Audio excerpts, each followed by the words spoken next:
Where do Americans go when they leave a foreign country? Not always back home.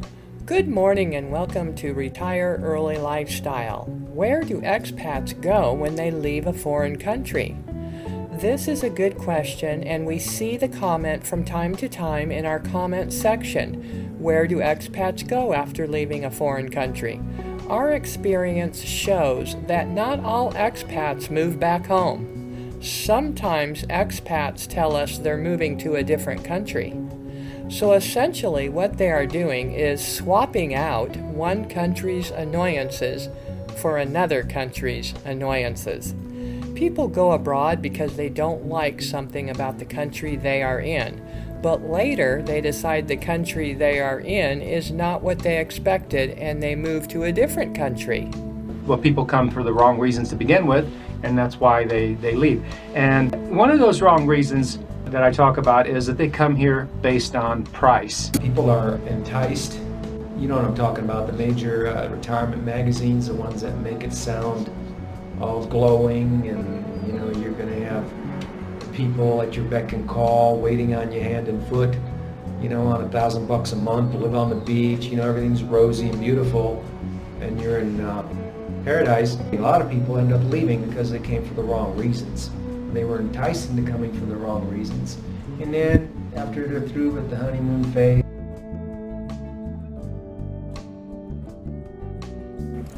Many different factors with the expat's first move will ultimately help shape the final decision if the expat moves to another country or goes back home.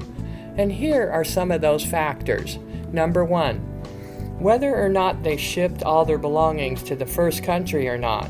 If the expat has shipped their belongings with them when they moved the first time, chances are they're just going to go back home, because shipping your belongings in a huge shipping container around the globe costs thousands and thousands of dollars, and you don't want to keep doing that all over again, right? Number 2, no longer curious about what it's like to live abroad. Sometimes expats just need a few years in a country to realize, okay, I've had enough of the living abroad lifestyle. I'm moving back home. That's okay. Like we always say, everyone needs to experience it for themselves to see whether living abroad is for them or not. Number 3, if the expat still has some adventure and spunk within them, they'll opt for moving to another country. We find that it is usually couples that travel together that stay abroad.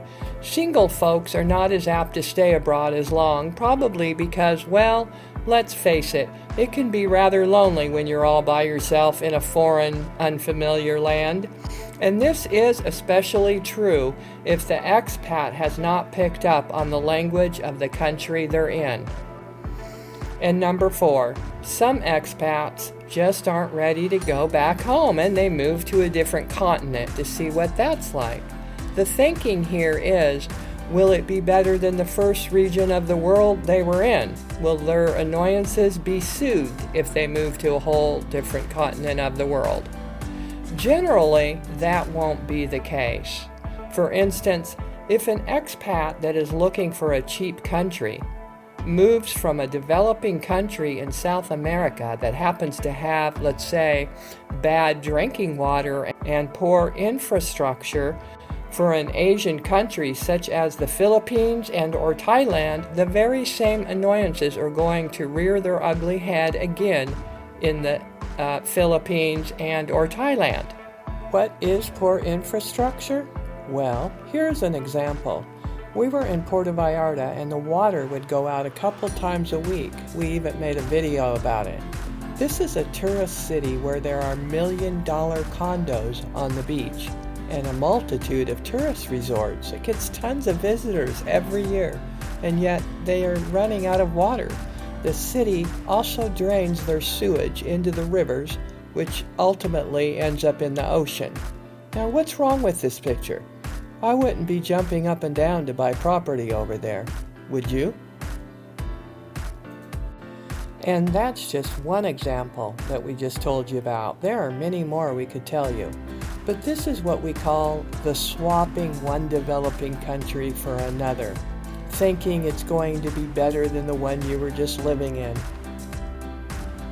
What if an expat couple moves from South America to Europe, such as Germany or France? Would that get rid of the bad water and poor infrastructure annoyances?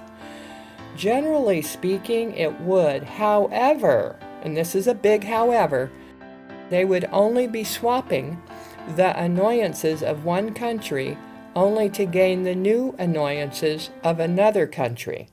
Because, as a lifetime world traveler once told us, there is no perfect place. Germany and France will also be more expensive, and you may find the people may not be so nice and kind, and that's because faster-paced lifestyles of first world countries don't take the time to interact on a personal level as much. And quite frankly, many countries in Europe still do not have the infrastructure of the USA. People really do not know what they're getting into until they experience it all for themselves. And this is exactly why we say, one country is not better than another country. They're all different, and they all have their annoyances, and they all have special things about them. I'm going to talk about 3 reasons why you can't move abroad. The first one is, it's because you follow the Rams. Following the Rams is a sure prescription for eventual disaster because of the funneling and the bubbles that they create. You're just a cog in the bubble wheel, and you're just falling prey to the pricing inflation that is artificial pricing inflation. And so it becomes this thing where you're just going where everybody's going, doing what everybody's doing it the same way everybody's doing it, and that's exactly the reason why eventually it no longer works. The second reason kind of morphs from the first reason, and it is that you don't have any money. Now, I want you to know that I don't have any money. But I'm a person that lives very well. I like to put it this way.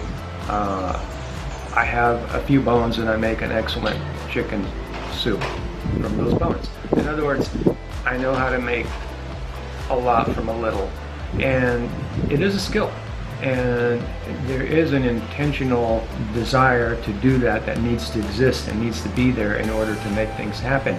You also have to think outside the box because, again, if we're just doing things the way everybody else does them, for one, we fall prey to the price inflation, and for another, it kind of puts us in that box where there really isn't a whole lot of ways to do it other than the prescribed way of doing it.